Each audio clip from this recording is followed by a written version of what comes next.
សម្រាប់ចូលឆ្នាំថ្ងៃទី3ថ្ងៃបដិប្រតបងប្អូនណាស្ទះខ្លាំងអញ្ចឹងបុណ្យប្រពៃណីចូលឆ្នាំខ្មែរយើងគឺ2026នេះគឺឆ្លងយំនឹងបងប្អូនណាអញ្ចឹងជូនពរឲ្យបងប្អូនខ្មែរយើងទាំងអស់សុខសប្បាយទាំងអស់គ្នាធ្វើដំណើរបើកបរអីប្រយ័ត្នប្រយែងទាំងអស់គ្នាបងប្អូនណាហើយបងប្អូនដែលចូលទស្សនាវីដេអូខ្ញុំកុំភ្លេចជួយចុច Subscribe Channel YouTube ឲ្យខ្ញុំម្នាក់មួយបងប្អូនវីដេអូនេះខ្ញុំថតភ្លាមខ្ញុំផុសភ្លាមបងប្អូនណាអត់បានចូលយកទៅកាត់ទេអញ្ចឹងបើសលេងល្អអួលអីបងប្អូនខន្តីអភ័យទោសបងប្អូនណានេះគឺសារខ្ញុំតនេខ្ញុំថតចែកជូនបងប្អូនមើលទៅបងប្អូនណា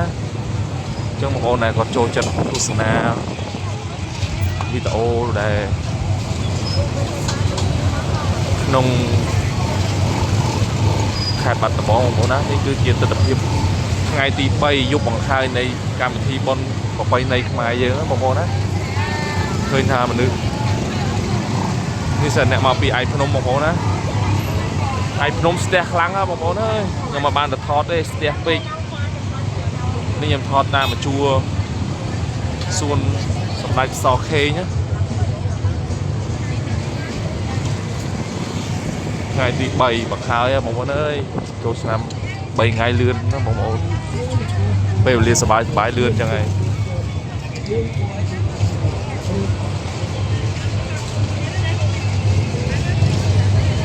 ចង់បងប្អូនដែលចូលទស្សនាវីដេអូខ្ញុំឃើញជួយចុច Subscribe Channel YouTube ឲ្យខ្ញុំអ្នកមួយផង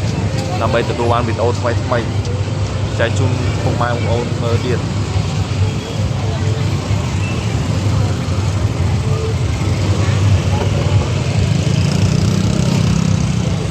ស្ទះ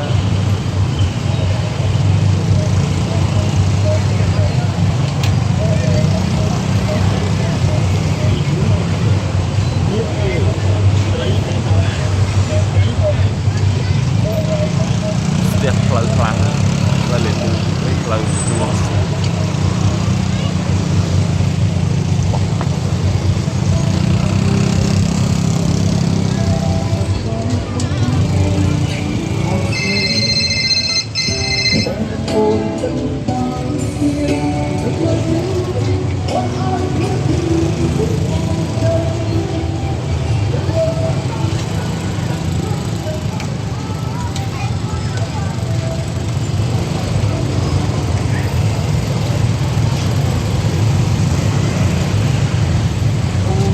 ត្រូវជ្រើសគេដើម្បីប្រែជីវិតអត់បំភ្លេចស្ទះបងប្អូនណា